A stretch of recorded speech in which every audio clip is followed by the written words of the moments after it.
আসসালামু আলাইকুম চাচা। ওয়ালাইকুম আসসালাম। কি ভাই ই বুনতে চাও চাচা? ইউরিয়া সার, টিএসপি, পটাশ। তাই হ্যাঁ। এই সার দিতেছো যে খালি খেতে, এটা কাজটা কি? এই খেতে লেগে ভুট্টা আবাদ করবো। তাই হ্যাঁ। এটা কয় রকমের সার দেওয়া হলো তাহলে? 3 রকমের। বুনার আগে কি সারটা দিতে হয়? হয়। তাহলে এই সার দেওয়ার পরে তারপরে কি কাজ? তারপরে লেগে বীজ বুনবো। বীজ কি ওই একটা একটা করে না ওই সিটে দিয়ে? একটা একটা করে। তাই হয়। আলি বেঁধে হয়। কেলটাম দিয়ে। সারে যেখানে কতখানি জমিতে কতখানি সার দেওয়া হইতেছে? এই 1 বিঘা জমিতে পড়তেছে 4 কেজি সার। তার মানে এখানে কতখানি জমি আছে?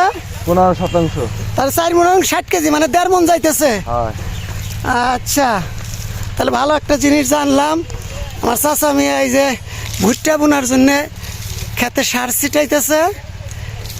সার দেওয়ার পরে এটাকে আবার ক্ষেত কুবান লাগবো, তাই না? না, আর কুমান লাগবে না। কুমান তাই এখন খালি বোনা। তাহলে ওই পাশে যে কুবাইতেছে দেখলাম। ওই পাশে যে মাটি সমান করলাম তো, আচ্ছা আচ্ছা। এই জন্য।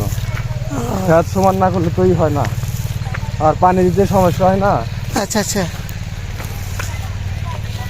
প্রিয় গাইস, আপনারা দেখতেছেন আমাদের সমেতপুর গ্রামে এই ভুট্টা আবাদের জন্যে খেতে সার দিচ্ছে। আগে বোনার আগে সার দেয়, সার দেওয়া শেষ হয়ে গেলেই তারপরে আপনার চাষ করতে হবে। হ্যাঁ চাষ করবে, চাষ করে সমান করবে, তারপরে কিলি দিয়ে ভুট্টা বুনবে, এই তো। হয়। তো আমাদের এলাকায় প্রচুর ভুট্টার আবাদ হয়। তো ভালো থাকবেন সবাই।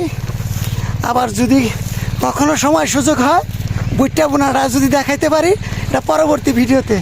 তো সবাই ভালো থাকবেন, আমাদের জন্য দোয়া করবেন, এই কৃষকদের জন্য দোয়া করবেন, কারণ এই কৃষকরা হচ্ছে এ দেশের প্রাণ।